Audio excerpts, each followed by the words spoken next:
આગળ વાત કરીએ આપણે દ્વારકાની તો દ્વારકામાં પહેલગામ આતંકી હુમલાના વિરોધમાં દ્વારકા જિલ્લાના ખંભાળિયાના મુસ્લિમો મળીને અને આજરોજ શુક્રવારના દિવસે મસ્જિદમાં એકઠા થયા હતા અને તમામ મુસ્લિમોએ કાળી પટ્ટી પહેરી વિરોધ વ્યક્ત કર્યો હતો।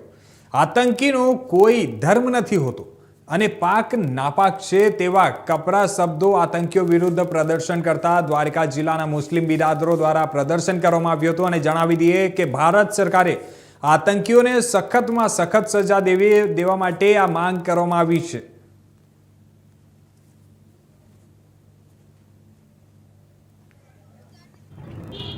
આજરોજ સમસ્ત સુન્ની મુસ્લિમ જમાત જામ ખંભાળિયા દ્વારા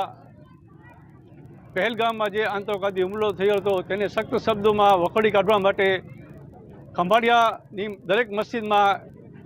કાળી પટ્ટીઓ બાંધી અને વિરોધ દર્શાવવામાં આવ્યો હતો। તેમજ અમે